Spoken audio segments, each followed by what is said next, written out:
Después del nacimiento de México, ocurrido el 21 de septiembre de 1821, nuestro país tuvo dos emperadores, los cuales tuvieron el mismo trágico final.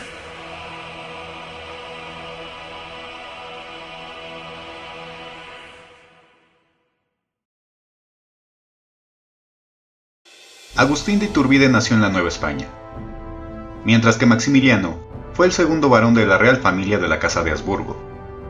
Estas condiciones de nacimiento los condenaba a no ocupar los primeros planos en sus sociedades, pues Iturbide, por ser americano y criollo, jamás ocuparía los cargos reservados a los españoles. Mientras que Maximiliano, por nacer después de su hermano Francisco José, jamás llegaría a ser emperador. Pero el destino los colocó en lugares poco probables a pesar de sus condiciones. Iturbide, al estallar el movimiento de independencia iniciado por su pariente Miguel Hidalgo, combatió sin tregua a los insurgentes, derrotándolos en varias ocasiones.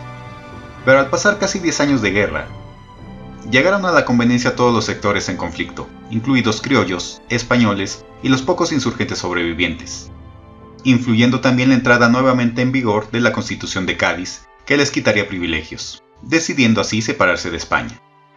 Así Iturbide encabezó el movimiento que antes buscó exterminar, siendo que parte del plan era implantar una monarquía mexicana, con algún miembro de la familia real española que viniera a gobernar México.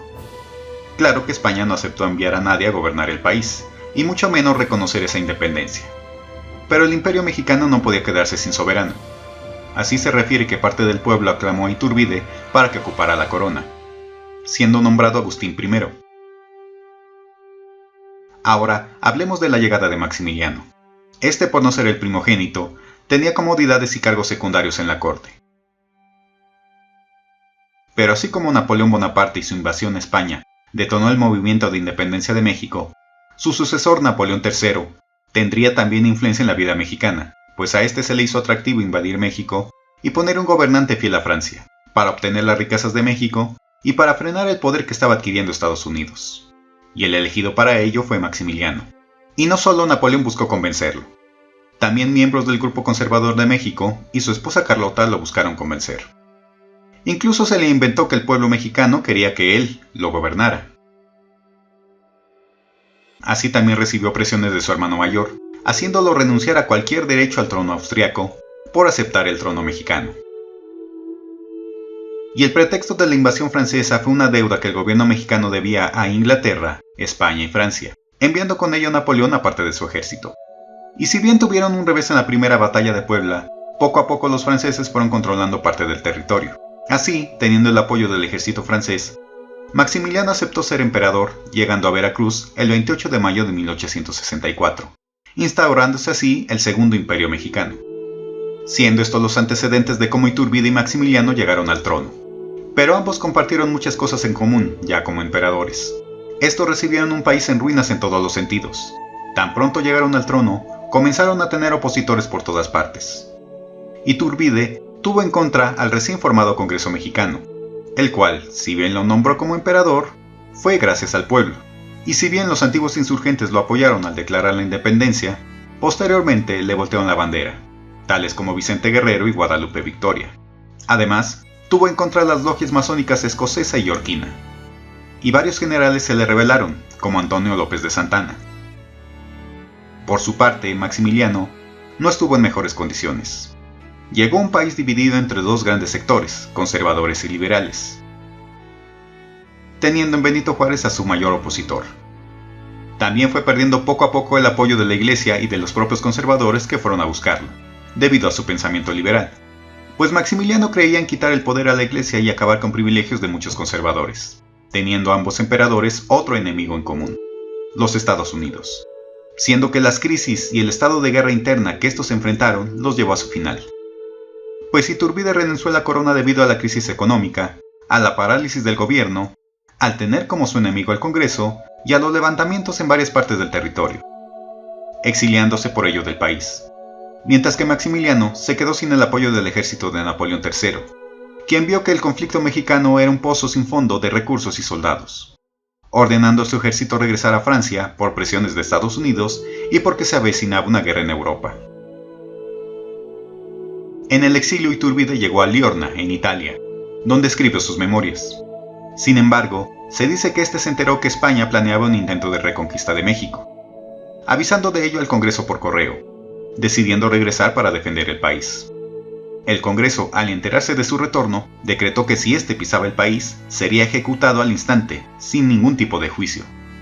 Mientras tanto, Iturbide ya estaba en camino, sin saber que se había decretado su muerte, llegando al puerto de Tamaulipas, siendo inmediatamente apresado. Y en el caso de Maximiliano, con las pocas tropas fieles con las que contaba, y ya sin la presencia de Carlota, quien fue a Europa para buscar apoyo a su marido, decidió ir a Querétaro y plantar el último foco de resistencia contra los liberales. Al final Querétaro cayó. Maximiliano entregó su espada y se le formó consejo de guerra paradójicamente en el Teatro Iturbide de Querétaro, hoy llamado Teatro de la República.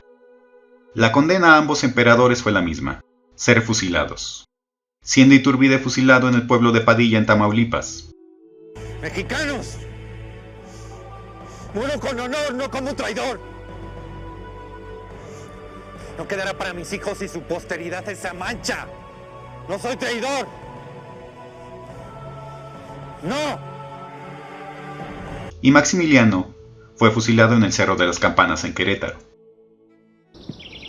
¡Mexicanos! ¡Muero por una causa justa! ¡Por la independencia y la libertad de México!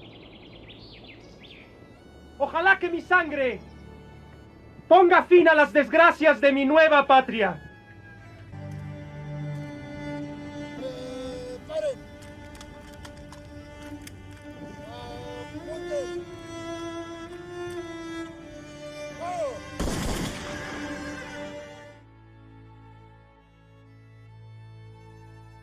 ¡Viva México! ¡Fuego!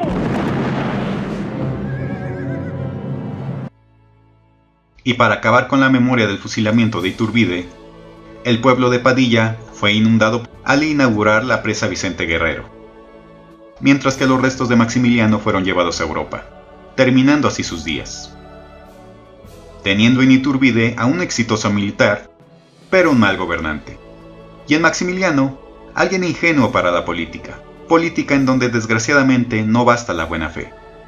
Pero ambos emperadores, después de su muerte, han sido puestos en el olvido por la historia oficial, borrando las intenciones y logros que cada uno tuvo, y en su momento aportaron al país.